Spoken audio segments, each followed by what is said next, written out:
Article 1 to 11 வந்து பார்க்க போகிறோம்.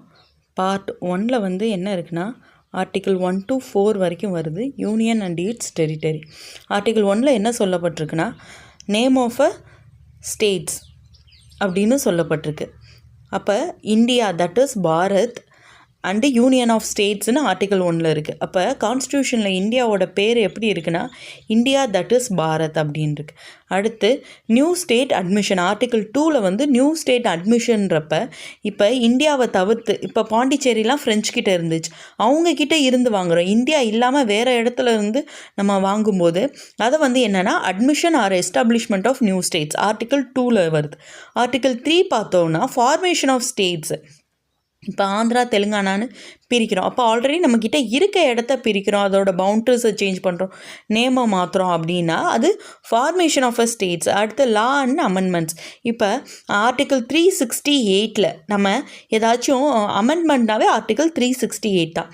அப்போ வந்து ஆர்டிக்கல் 2 and 3ல் வந்து சேஞ்சஸ் கொண்டு வந்தாச்சு அப்படின்னா, இப்போ ஸ்டேட்ஸோட பேரை மாற்றினா, ஏரியாஸை மாற்றினா, இதெல்லாம் என்னென்னா அமெண்ட்மெண்ட்டில் வராது அப்படின்றத சொல்கிறது ஆர்டிக்கிள் 4. ஆர்டிக்கிள் 5 வந்து சிட்டிசன்ஷிப் பற்றி வந்து சொல்லுது.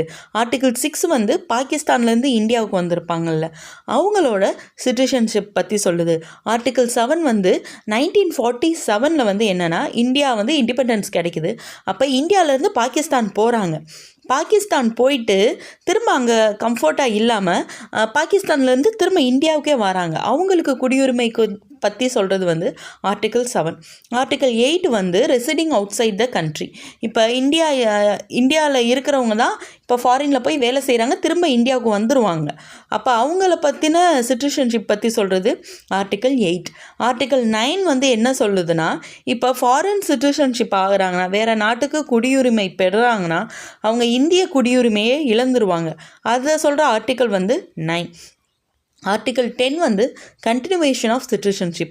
இப்போ என்னென்னா, இப்போ அவங்க பார்லிமெண்ட் எந்த ஒரு லாஸ் வந்து கொண்டுட்டு வர்ற வரைக்கும் நம்மளோட சிட்டிசன்ஷிப் வந்து கண்டினியூ ஆகும். சில கண்டிஷன்ஸ் போட்டால் நம்மளோட சிட்டிசன்ஷிப் வந்து இழக்கிறதுக்கு வாய்ப்பு இருக்குது. அது பாராளுமன்றம் இயற்றக்கூடிய சட்டத்தை பொறுத்து தான். இப்போ நம்ம கண்டினியூ பண்ணிட்டு வரோம். இதை வந்து சொல்கிறது என்னென்னா ஆர்டிக்கிள் 10. 11 வந்து பார்த்தோன்னா சிட்டிசன்ஷிப் மேலே அமெண்ட்மெண்ட்ஸ் கொண்டுட்டு வர என்ன இருக்குன்னா, திருத்தங்கள் கொண்ட மாற்றங்கள் பண்ணுறதுக்கு யாருக்கு அதிகாரம் இருக்குன்னா பார்லிமெண்ட்டுக்கு வந்து அதிகாரம் இருக்குன்னு சொல்கிறது ஆர்டிக்கிள் 11.